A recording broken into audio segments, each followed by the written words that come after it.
nós nesse momento, e você pode participar aqui conosco, que você seja enriquecido com esse tema que nós estamos aqui desenvolvendo.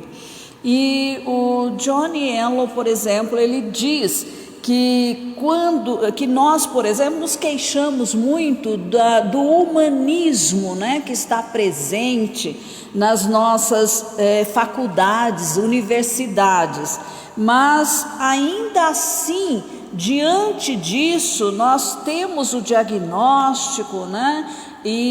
Mas não partimos para uma ação de criar novas instituições, né, de ensino, por exemplo, com o modelo correto.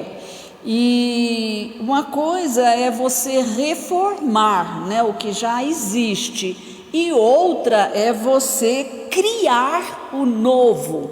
Então é algo que precisa acontecer dentro da igreja.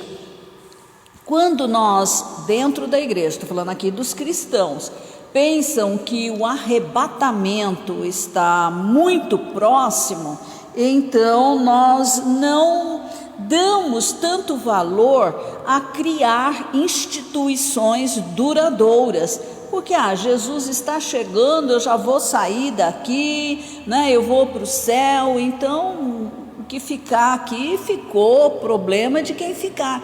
Então é uma linha de pensamento que não faz planos a longo prazo, e isso nós temos que mudar, né? Isso precisa mudar, essa mentalidade precisa mudar. Diante do que temos, né, e o Johnny fala isso no seu livro, diante do que ele propõe, né, dentro do que ele escreveu, que muitas pessoas dizem ou fazem a pergunta, né, mas onde que nós vamos ver isso acontecendo? Existe alguma nação na terra que realmente foi transformada? E ele responde que, por exemplo, essa mensagem, né, de renascimento, de reforma, ela tem uns 5 anos somente, e que é improvável, né, que em pouco tempo se consiga aí corrigir séculos de negligência, de ausência social, né, da igreja. E em segundo lugar, ele diz que ainda é capaz de testemunhar exemplos notáveis de avanços nas nações, embora que a gente ainda não possa dizer que há uma nação que foi totalmente transformada. E esse é um trabalho, então, que está em progresso e crescendo no mundo, né? E precisamos temperar aí a nossa impaciência, a nossa pressa, né? Que temos de fazer as coisas rápido, ou então, se é de longo prazo e Jesus está voltando, então não vale a pena nós investirmos o nosso tempo nisso. Então, o que há aqui que é importante perceber é que nós temos que deixar um legado para a próxima geração, e há uma urgência em priorizar a próxima geração, porque hoje nós somos tão influentes em Hollywood, no governo, na educação, na mídia, né, e assim por diante. Claro que deve ser porque nós não perseguimos posições, né, não batalhamos para ocupar posições e oportunidades que exigem mais tempo e esforço. Então é uma visão meio míope, né, da igreja, que precisa ser mudada. E ele traz no livro um subtítulo que diz: superando a mentalidade do naufrágio. Ele diz que nós, como cristãos, nós temos sido o grupo mais negligente em cuidar do nosso planeta.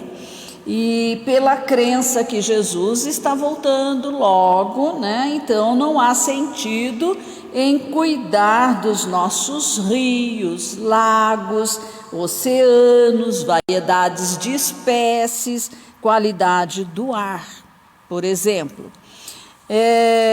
Vernon McGee, ele viveu de 1904 a 1988 e foi um professor, um mestre, da Bíblia. Ele dizia: não há sentido algum em polir o bronze em um navio naufragando. Então veja, ele enxergava o mundo como uma causa perdida, navio naufragando. E quando uma de nossas doutrinas ela é defeituosa, isso pode gerar consequências consideráveis no mundo. E precisamos então pensar a longo prazo, enquanto reconhecemos que fazemos parte, dos últimos dias, que estamos também vivendo aí os últimos dias. Então, sempre assim, O apóstolo Paulo, ele lá já falou em últimos dias, imagine, quanto tempo ele está distante de nós, E nós estamos, sim, considerando, isso que Paulo disse, nós estamos mais próximos, é verdade. Mas não sabemos ainda, quanto tempo falta. E muitos acreditam que ainda faltam algumas gerações, para que isso aconteça. Então, não importa se Jesus vai vir daqui 10 anos, daqui 100 anos, daqui 200 anos, não importa, importa quanto tempo eu tenho para viver aqui na Terra e como eu vou fazer diferença aqui. Vamos ver algumas tendências renascentistas. A igreja no Renascimento, ela busca encontrar novas maneiras de revelar quem é Deus, como Deus é.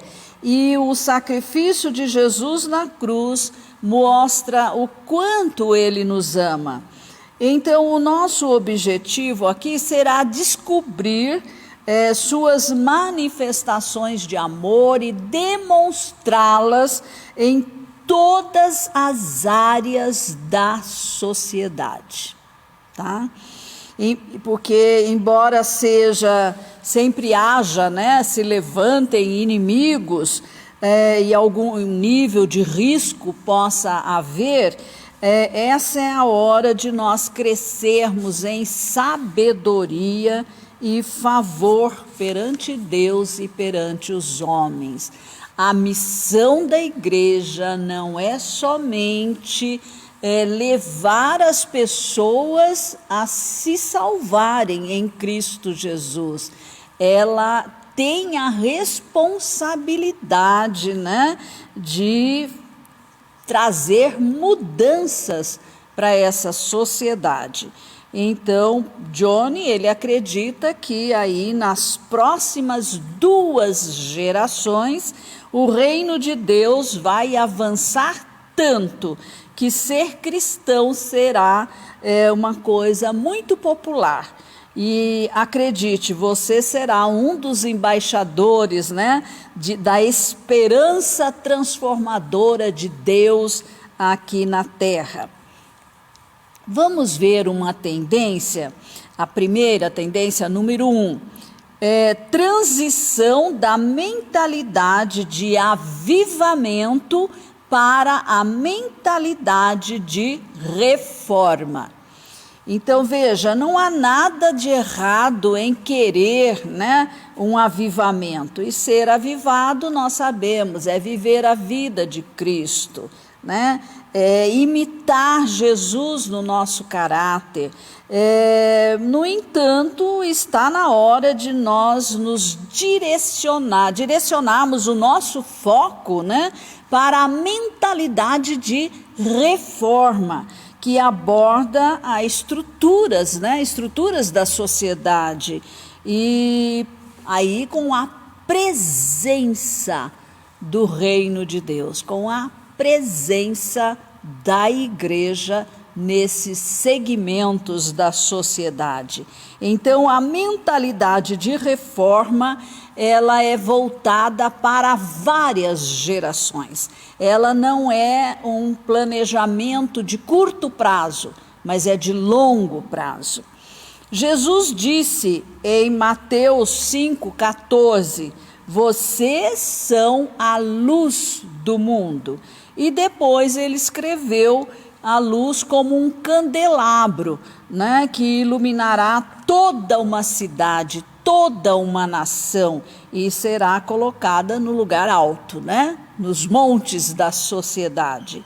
E antes disso, Jesus afirmou que nós somos o sal da terra. E se nós não manifestarmos, né, o tempero certo, né, que revela nossa identidade aqui na terra, então nós não seremos bons para nada, além de sermos pisoteados, né? É o que está ali em Mateus, capítulo 5, versículos 13 até o 15.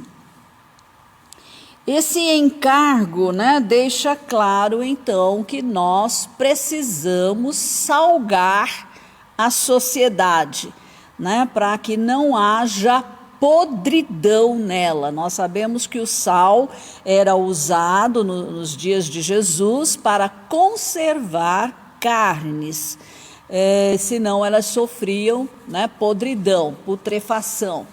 E naquele tempo não havia luz elétrica, não havia geladeira. Então nós precisamos, né, atuar não só no papel de levar a salvação em Cristo Jesus, mas de transformar a sociedade onde nós estamos.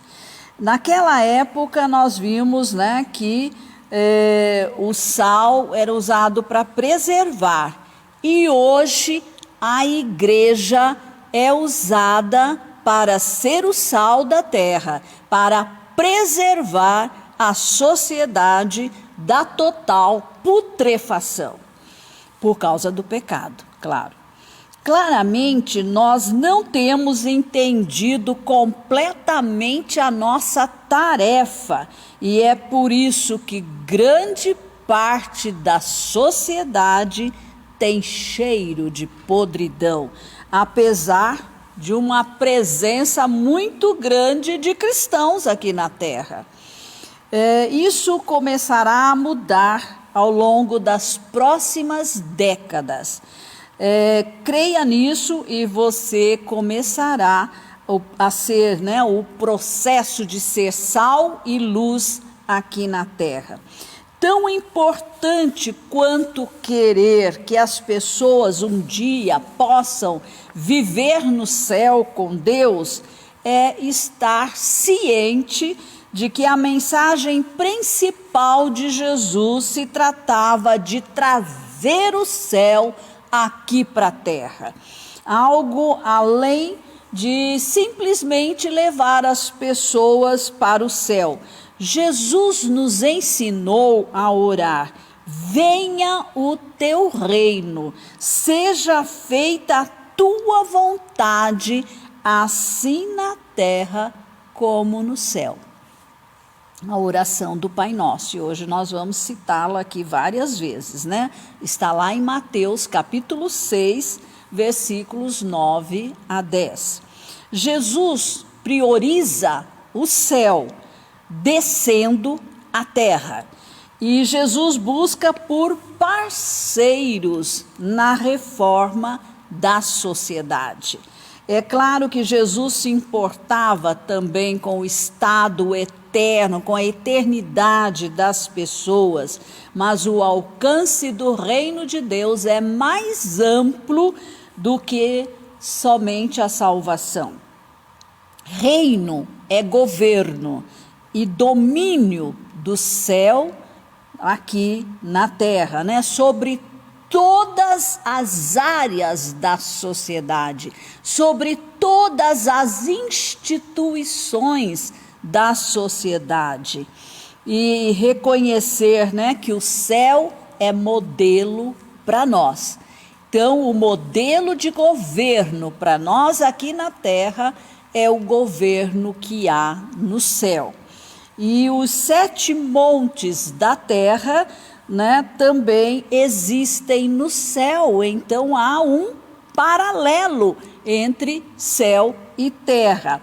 E esses 7 montes, eu vou repetir para fazer você se lembrar: religião, educação, família, economia ou negócios, mídia e entretenimento e artes. Então, isso vai acontecer porque Jesus orou para que o reino de Deus viesse à terra. E esta oração nós podemos ter certeza de que ela será respondida. Vamos olhar para o primeiro monte, né? O monte da religião. Então, aí podemos entender religião como adoração. A religião propriamente dita, né, ela existe no céu. E a nossa religião aqui na terra é a nossa escolha de quem nós vamos adorar intencionalmente.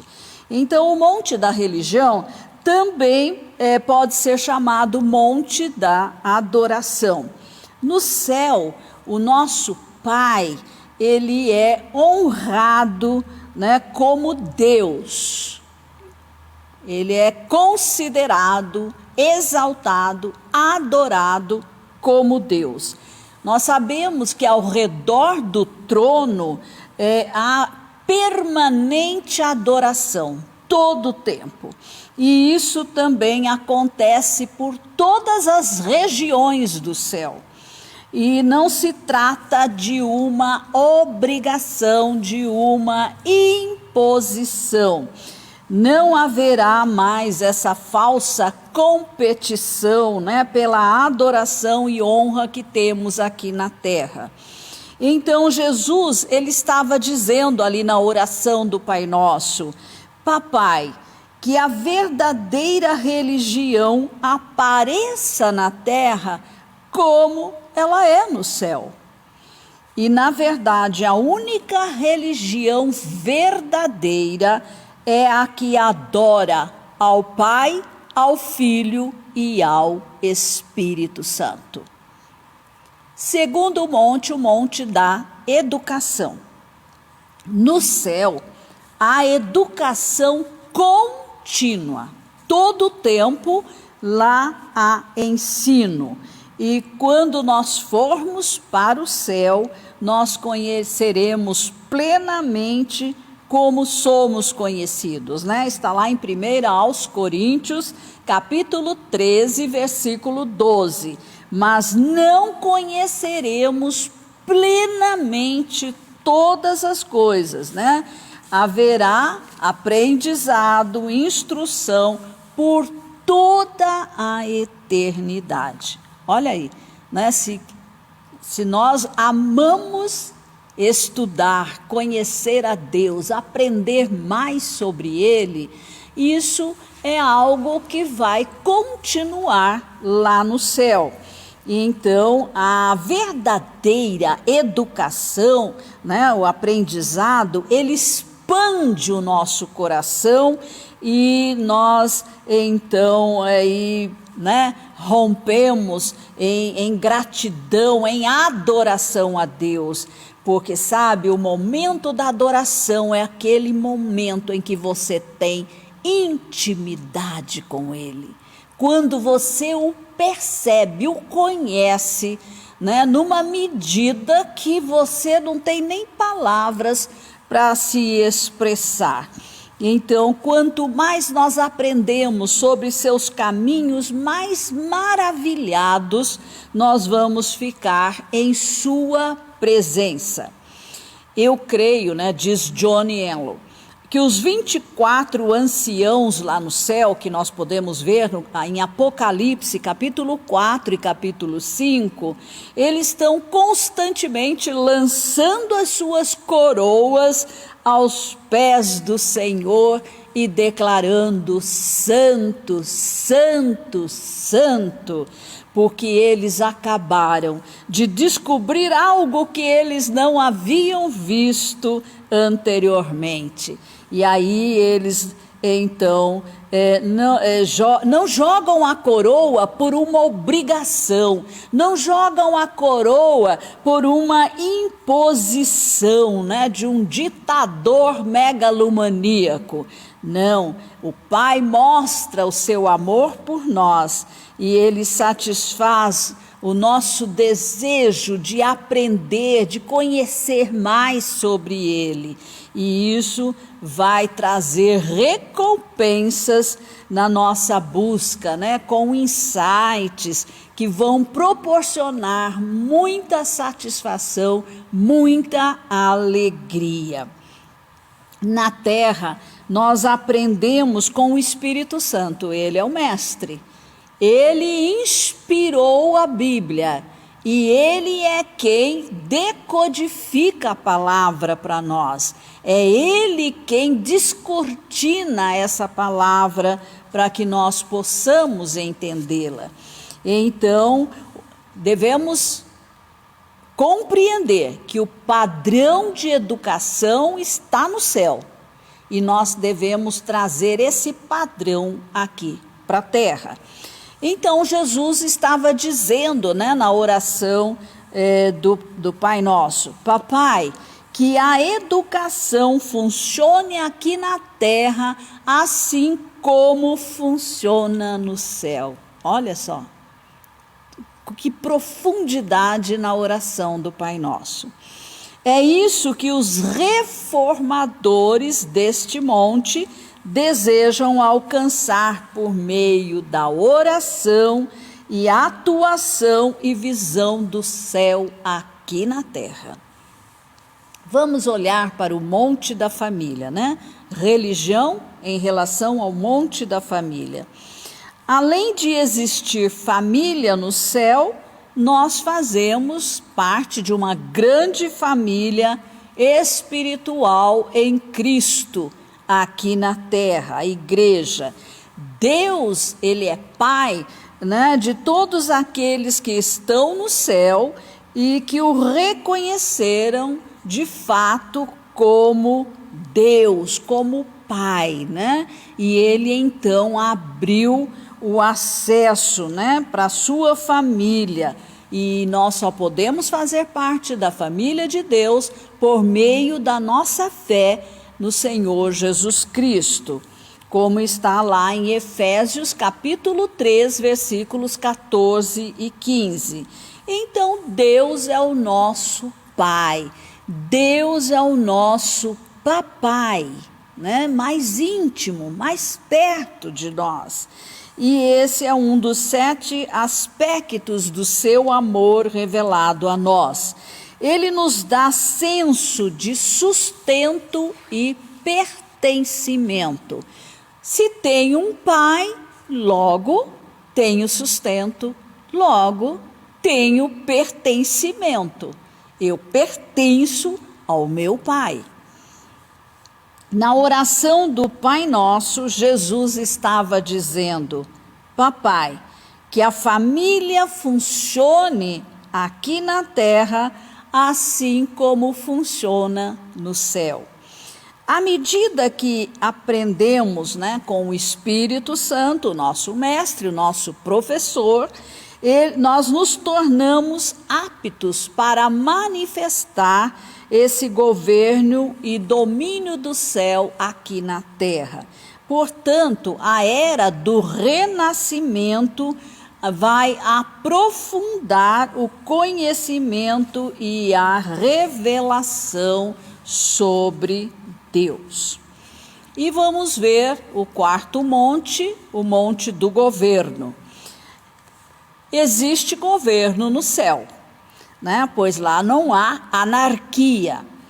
Deus Pai é o sênior, é o presidente, é o titular no céu.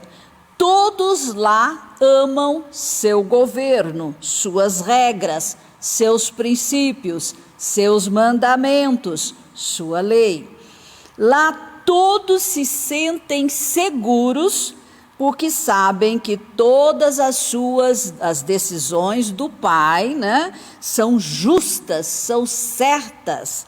E Jesus então estava dizendo: Papai, que o seu governo que funciona no céu venha funcionar aqui na terra.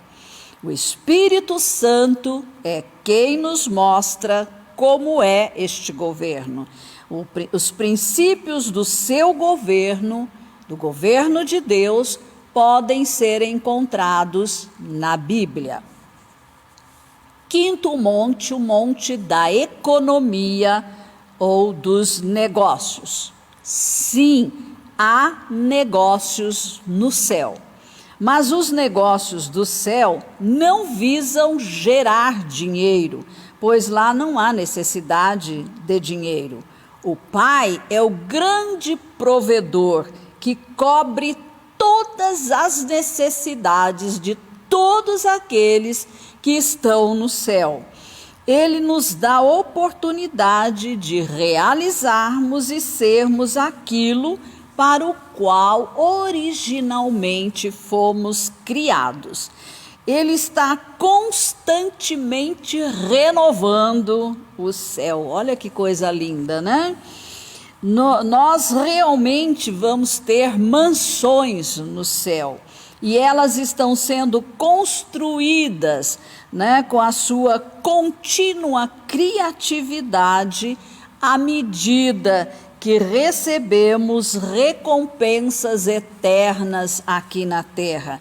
Conforme nós vamos fazendo aquilo que Deus espera de cada um de nós, fazendo os investimentos que realmente contam para a eternidade, nós estamos mandando material para o Senhor, para o nosso Paizinho, construir a nossa mansão lá no céu.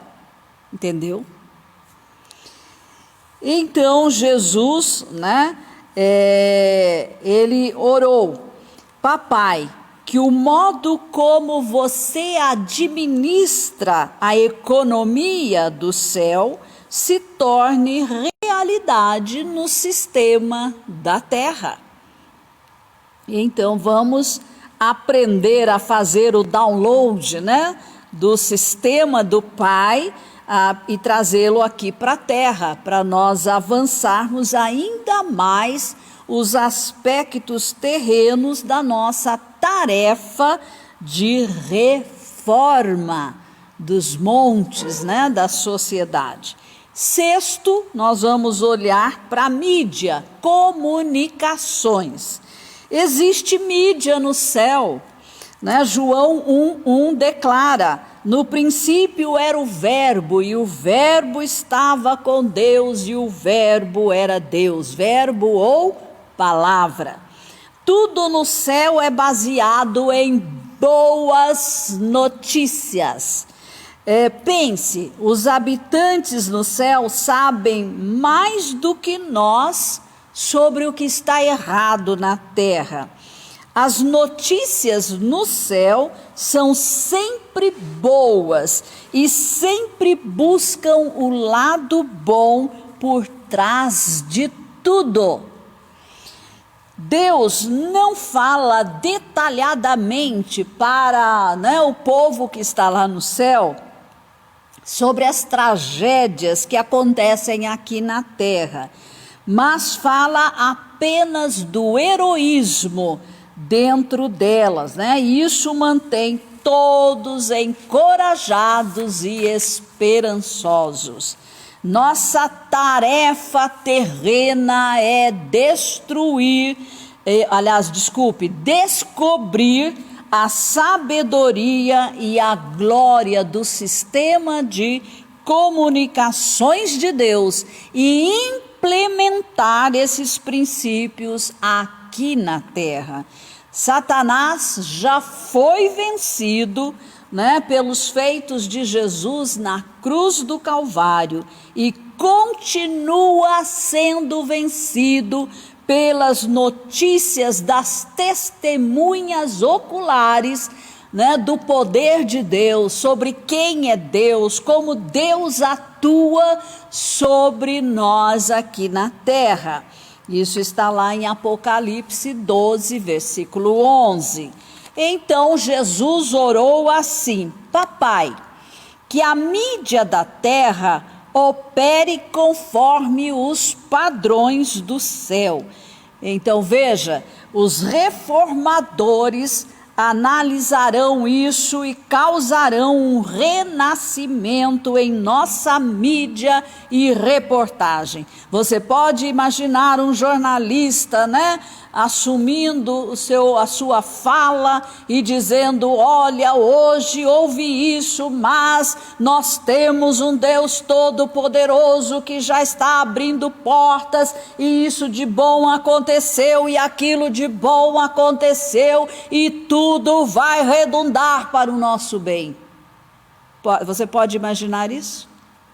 A igreja tem o papel, de fazer as reportagens corretamente, ao estilo do céu e não ao estilo de Satanás. Sétimo e último monte, o monte do entretenimento, das artes. A celebração pela criatividade é imensa nos céus. Quando a sala do trono de Deus é descrita em Apocalipse, capítulo 4 e 5, nós vemos claramente que esse é um lugar de criatividade suprema, com criaturas incríveis, sons, cores, cheiros e anjos, tudo num fluxo criativo lá no céu. Então Jesus orou: Papai, que a criatividade seja celebrada na terra, assim como ela é no céu. Então precisamos de um renascimento que vai ocorrer na arte e no entretenimento. Então o nosso Deus ama celebrar com aquilo que é novo e levar para as multidões esse aspecto, de quem Ele é. E isso será uma grande alegria para as gerações futuras. Isso demonstra como passaremos do pensamento de avivamento para o pensamento de reforma a longo prazo. Uma vez que finalmente nós possamos cumprir, o nosso chamado, para a reforma, o avivamento e as pessoas virão para a igreja como um dilúvio. E isso, imagine, nós temos que estar preparados para recebê-los.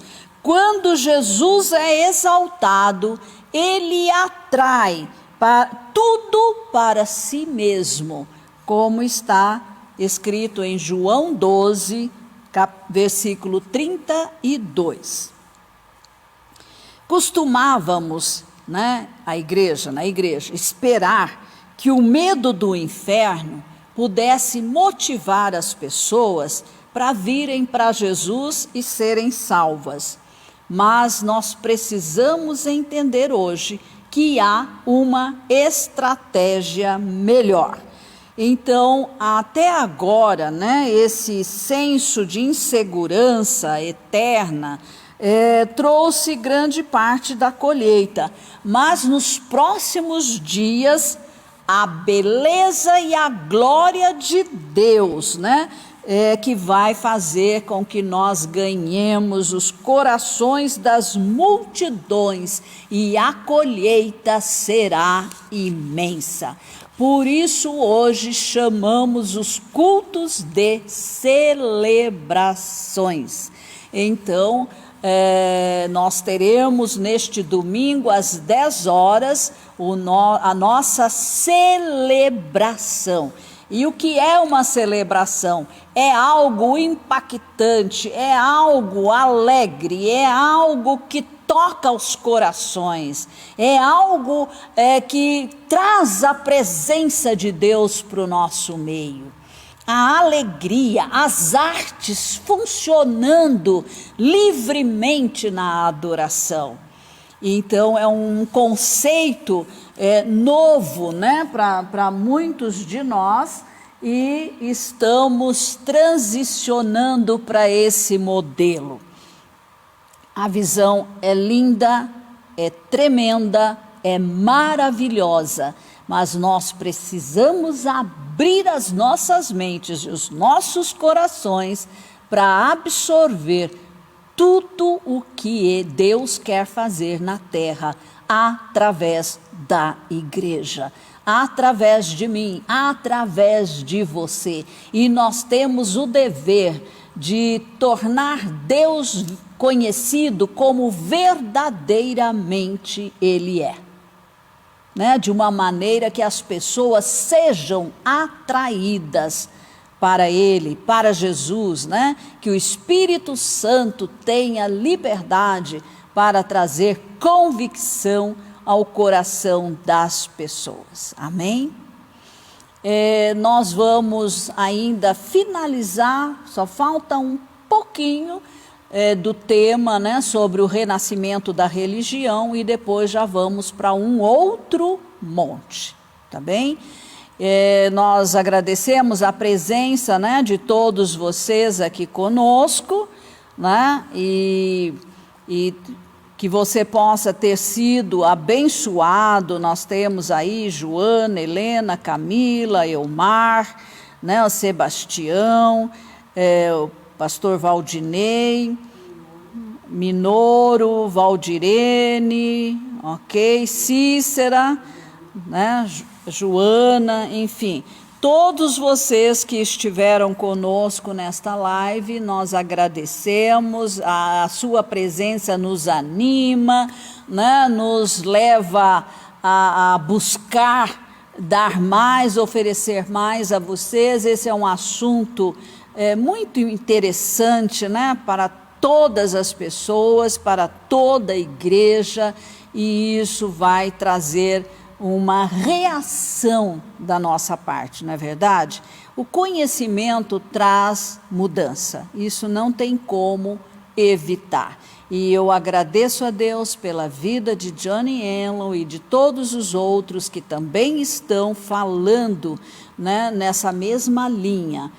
São as vozes que estão sendo ouvidas aqui na terra, a quem o Espírito Santo tem trazido a revelação, e isso vai trazer um grande impacto sobre a igreja, né? Propague isso, passe para os seus contatos, porque reforma, ela precisa, né, da adesão da igreja, né, da participação maciça da igreja. Amém. Que Deus abençoe você ricamente.